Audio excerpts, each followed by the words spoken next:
Today, at President Trump's direction, the United States Treasury has begun Operation Economic Outcast, an unprecedented campaign against the Islamic Republic of Iran and its enablers. In the Second World War, D-Day marked the historic beginning of a campaign with our allies to target and drive the enemy from its positions, including those in third countries. Today, in that same spirit, we are launching an economic onslaught against Iran's financial connections around the globe. Our objective is to sever every economic lifeline that sustains this tyrannical regime until Tehran stands alone. One of the most powerful tools you have at your disposal is the ability to impose secondary sanctions on banks and financial institutions that facilitate transactions for Iran. Chinese banks have often been talked about being targeted, but we don't see any of those institutions targeted here. Is that something that is coming in this campaign, or is the very delicate trade truce with China something that could prohibit you from going that far and taking that very big step? We want to make clear here today that no one is above the reach of U.S. sanctions. That if they facilitate transactions and are part of the ecosystem that turns Iranian oil into money, into repression, they will be targeted. We find that the best way to engage with countries is through quiet diplomacy, and we are level setting with every country to tell them our expectations. We know who they are, they know who they are. So when the hammer of U.S. Treasury actions falls upon them, they will have no one to blame but themselves. Jeremiah chapter 50, verse 23. How is the hammer of the whole earth cut asunder and broken? How is Babylon become a desolation among the nations? I want to give our praises and honor to Yahweh, Bahashem, Yahushai, Bahashem, Rakha, Kodash, forgive me the spirit, to do this lesson. As you see in the clips before, this is very, very serious. Okay, very, very serious. All right, he's telling you straight. They're telling you straight. This is World War III. The same spirit that we had in World War II, we're going to bring it now. Okay, we're in that spirit. Not just to Iran, but to the whole world. Okay, what you think that is? World War III. Okay, period, man. And they keep bringing up the hammer over and over again. Now it's an economic hammer. Not just on Iran, but the whole world, the whole earth. Is that not World War III? Is that not World War III? Let's read it again. Jeremiah chapter 50, verse 23. How is the hammer of the whole earth cut asunder and broken? Now they tried to get Iran with the military hammer. It did not work. Okay, like in the past, it has worked, but it did not work to the desire. Iran is still standing. Okay, they're stronger. They're getting stronger and stronger in many different ways.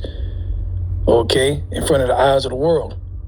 So because that didn't work, they're still going to show the world that they are the hammer, but do it economically. Now they keep bringing up this D-Day. You know, they called it economic D-Day going back to World War II, like he mentioned. Now at the end, I'm going to show you a clip of a veteran of D-Day. All right, the way he describes it, man. Okay, it wasn't pretty. It was a lot of death. Okay, people who are still alive that are talking about it, that D-Day. All right, so for them to say we're coming in the same spirit, that lets you know a lot of death is coming. Because even though it's economic right now, all right, it's going to go back to full throttle military, to the next level. Okay, and we know ultimately that's going to guide us to the nuclear missiles dropping. Okay, but this thing is moving fast. This thing is moving very, very fast. All right, I asked him about China, and you see what he said. Nobody's above the hammer. Nobody. I mean, think about what they're doing, man. This is great. This is what we need to happen. This is what we need to happen, man. We're almost home, man. So a quick World War III update. Boy. So with that, I hope you're edified. Stay tuned for the clip of the veteran. So with that, I want to give all praises to Yahweh, Bahashem, Yahushai, Bahashem, Rakah, Kudash, forgive me the spirit, to do this lesson.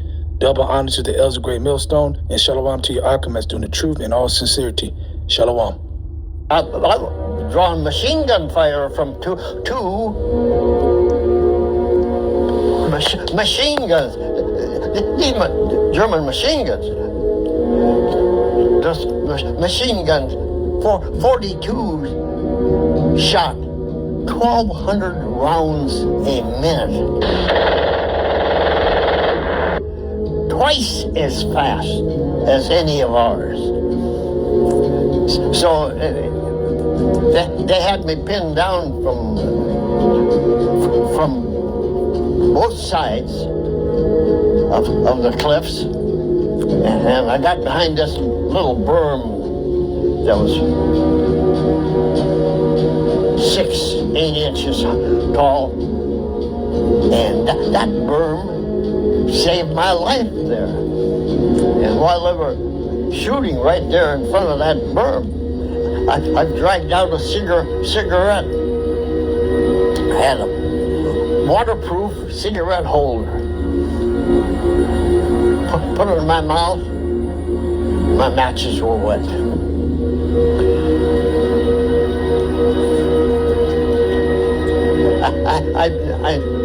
I could see peripheral vision.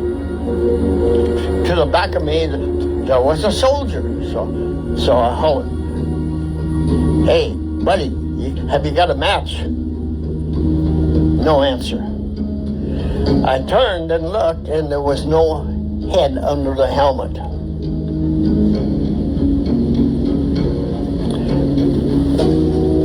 It probably saved my life to turn. It's like the soul of that guy said, "Get up and get out of here now." And by some miracle, those machine guns stopped to reload or to change barrels or something. I got up and ran toward the cliffs. And while I was running, they got started again, and they were firing at me. And I said, "God, what is happening? I'm getting fired at. I can't see anybody to shoot back at." I made it to the cliff without a scratch.